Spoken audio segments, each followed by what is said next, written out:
कर्म करते हुए बंधन मुक्त कैसे रहें?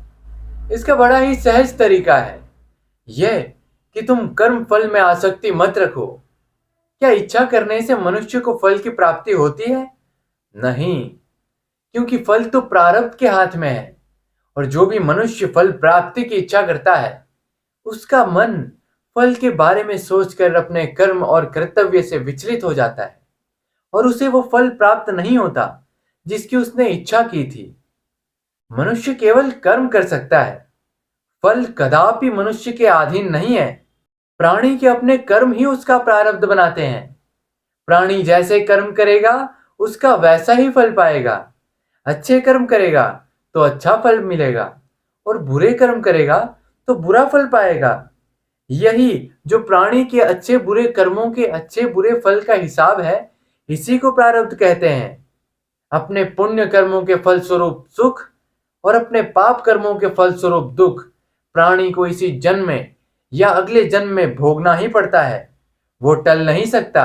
इसलिए अकर्मण्य हुए बिना निरंतर अपने धर्म के अनुसार कर्म करते जाओ और मन में यह पक्का विश्वास रखो कि जिस नियत के साथ तुम कर्म करोगे उसी नियत के अनुसार तुम्हें फल अवश्य मिलेगा। कर्म का यह अटल विधान है, इसमें कभी किसी के साथ अन्याय नहीं हो सकता। प्राणी का कोई भी कर्म नष्ट नहीं होता। मनुष्य को अपने हर कर्म का फल अवश्य ही मिलता है। इस तरह प्राणी के कर्मों के अनुसार उन कर्मों का फल हर मनुष्य के प्रारब्ध में लिख दिया जाता है। इसी कारण हर जन्म में मनुष्य अपने ही कर्मों के बंधनों में बंध जाता है। इसी कर्म के बंधन में बंध जाने के कारण मनुष्य आवागमन अर्थात जन्म जन्मांतर के चक्रव्यूह में फंसा रहता है और उसे मोक्ष प्राप्त नहीं हो पाता।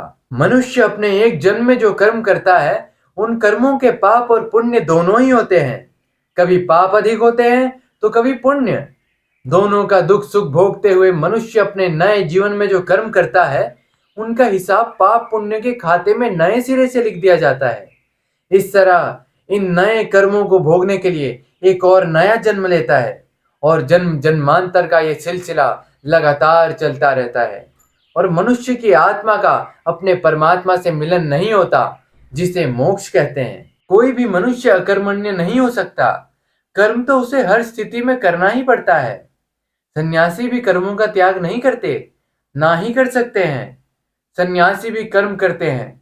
खाना पीना, उठना बैठना, तपस्या करना, साधना करना, ये सब भी तो कर्म ही है। कर्म से कोई कैसे मुक्त हो सकता है? अकर्मण्यता श्राप है, कर्म योग वरदान। कर्म किए बिन जगत में प्राणी मृतक समान, प्राणी मृतक समान। यदि प्रारब्ध ही सब कुछ है तो कर्म की आवश्यकता क्या है? कर्म बिना प्रारब्ध न बनता, इसलिए कर्म विधान बना है। फल पर यदि अधिकार नहीं तो कर्म का पौधा क्यों बुना है? कर्मों के फल की प्राप्ति है अर्जुन, जन्मों का लेखा जोखा है। कर्म से हो सब धर्मों का साधन, इसलिए कर्म महत्व बड़ा है। जब कर्म से मनुष्य मुक्त नहीं हो सकता तो वो कर्म कैसे करे कि उसे पाप और पुण्य से मुक्ति मिले?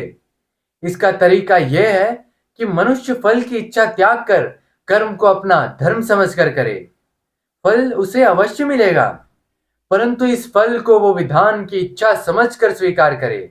ज्ञानी पुरुष इसी योग को अपनाकर कर्म योगी बन जाते हैं। समस्त भय चिंता क्लेश के मुंह में आसक्ति होती है। कर्मयोग फल की आसक्ति का त्याग करने को कहता है, अर्थात निष्काम होकर कर्म करने को कहता है। इससे यह लाभ होता है कि कर्मयोग चित्त को शुद्ध और भयमुक्त कर देता है। भयमुक्त होकर ही मनुष्य जीवन को आनंदमय बिता सकता है। कर्मयोग के कारण कर्मयोगी का मन इधर उधर भटकता नहीं है। कर्मयोगी की बुद्धि स्थिर हो जाती है। जिस प्रकार पत्थर के एक मजबूत चट्टान को नदी की तूफानी लहरें भी विचलित नहीं कर सकती, अथवा बहुत बड़ा जल प्रपात भी जिस पत्थर को नहीं तोड़ सकता, उसी प्रकार कर्मयोगी का मन भी न बाढ़ से विचलित हो सकता है और न भावनाओं के वेग से खंडित हो सकता है। इसलिए तुम निष्काम कर्मयोग की साधना करो। और निष्काम कर्मयोग की सबसे बड़ी विशेषता यह है कि तुम कर्म करते हुए भी कर्म के बंधनों में बंधे नहीं जाओगे। मनुष्य का धर्म है अपने कर्तव्य का पालन करना, उस कर्तव्य पालन के लिए आवश्यक कर्म करना। जो साधारण मनुष्य फल की इच्छा से कर्म की प्रवृत्त होते हैं, वो सुख दुख आदि के चक्र में फंस जाते हैं।